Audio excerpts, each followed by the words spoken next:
ملک کو اس بات کی فکر کھائی جا رہی ہوتی ہے کہ بادشاہ کو تو سندری پسند ہے، بادشاہ کبھی بھی ملک کے گھر اسے بیانے نہیں آئے گا۔ اتنی ہی دیر میں اس کی سہیلی اس کے پاس آتی ہے اور کہتی ہے کہ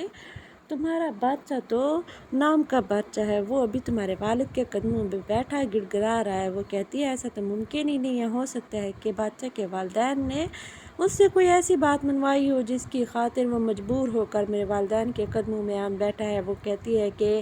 بادشاہ نے مجھے صرف اور صرف اپنے والدین کی وجہ سے قبول کیا ہے، لیکن اس کے دل پر آج بھی راج وہ لڑکی کرتی ہے جس کا وہ نام تک نہیں جانتا، اور وہ اسی لڑکی کی خاطر کچھ بھی کر جائے گا۔ تمہاری یہ بات مجھے بس اس بات کی خوشی دیتی ہے کہ میں باقی لڑکیوں کی طرح اپنے والدین کے در پر کنواری نہیں مروں گی، بس بادشاہ کے نکاح میں جاؤں گی۔ لیکن مجھے اس بات کا بھی دکھ ہے کہ میں کبھی بھی بادشاہ کا دل نہیں جیت پائی، کیونکہ میں چاہتی تھی کہ ہمیشہ میں بادشاہ کے دل پر راج کروں، لیکن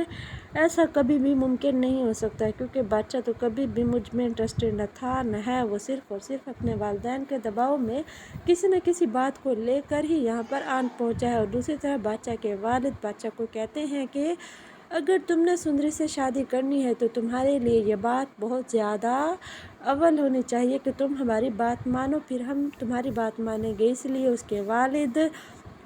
زبردستی اسے لے کر آتے ہیں اور قربان کے ساتھ بٹھا دیتے ہیں، اور قربان کو کہتے ہیں ہمارا بیٹا آپ سے معافی مانگنے آیا ہے۔ اور سندری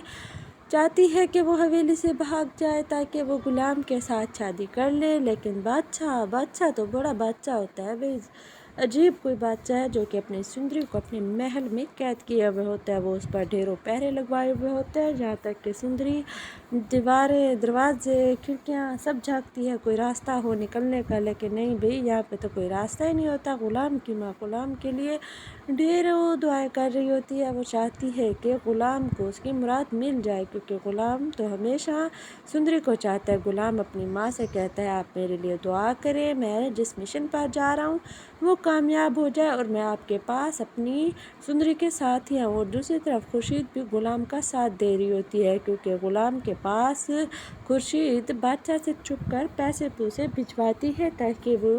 آرام سے اس کی بیٹی کو یہاں سے بھگا لے جائے، کیونکہ وہ اس بات سے بہت زیادہ خوش ہوتی ہے کہ بادشاہ کی بجائے غلام ہی اس کی بیٹی کے لیے بہترین رہے گا۔ غلام ہمیشہ سے ہی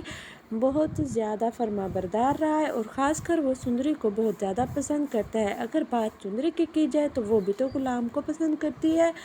سندری کبھی بھی بادشاہ کے ساتھ خوش نہیں رہے گی۔ یہ بات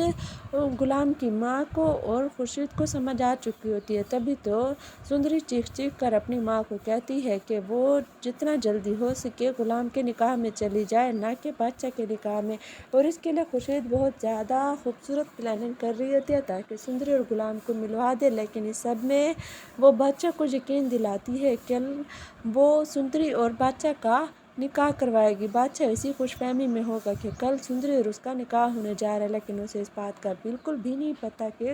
خورشید اس کے ساتھ کیا گیم کھیلنے والی ہے اور وہ اس چال میں کامیاب ہوگی یا نہیں۔